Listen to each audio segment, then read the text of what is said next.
There's death, and then there's death. I think dying for one's homeland is immortality. If you remember someone who has died for his country, then that person lives on. Ellada lost her husband in 2016, becoming a widow with 4 children. She's only 35. A memorial corner dedicated to her husband takes up half the living room.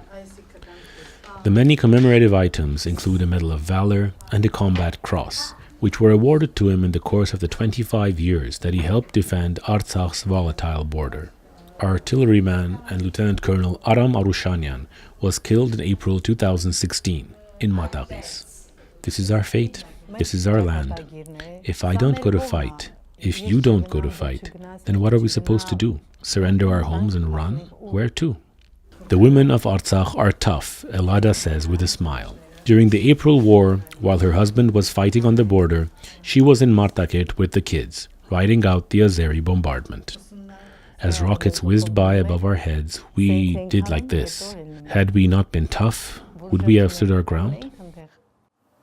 Following the death of her husband, Ellada and her children relocated to Stepanakert, moving into a house which was gifted to the hero's family. Ellada says she hasn't sought help from anyone, but the government and Aram's comrades have stood by her side. It gives us strength to know that we're not alone. The emotional support makes all the difference. Every one of Ellada's plans for the future has to do with her children. True to habit, she continues to contemplate things through her husband's perspective as well, at least dreaming of getting his ascent. And she does. I want them to be smart and, most importantly, to be healthy. I'd like them to get a good education, to accomplish great things, and to be exceptional human beings. Varduhi, Ara, Mary, and Aren. The oldest of the children, Varduhi, has begun to turn her parents' dreams into reality. I decided to go to the PhysMath School because I love maths and science. It runs in the family. Her father, too, excelled at these subjects. It was by studying her dad's old-school notebooks that Varduhi was able to get to the top of her class and easily be admitted to Stepanakert's special physics and mathematics school. We had long known that it's a great school in terms of both academics and discipline. If we're going to run from the war, then why bother to go to school? And a school like PhysMath, no less. At Stepanakert's PhysMath School, utmost discipline is maintained even on Saturdays in spring, when students traditionally help clean the school grounds. The 28-year-old campus looks brand new. Although Varduhi has only recently joined the 300-strong student body, she knows the history of the school like the back of her hand. Years ago, the school didn't have a building of its own. Classes were held in various run-down structures. Then, in 1999, the Hayastan All-Armenian Fund and the Armenian community of Argentina built this campus. There are some really bright students here. Photos of Einstein, Newton, and famous Armenians grace the walls.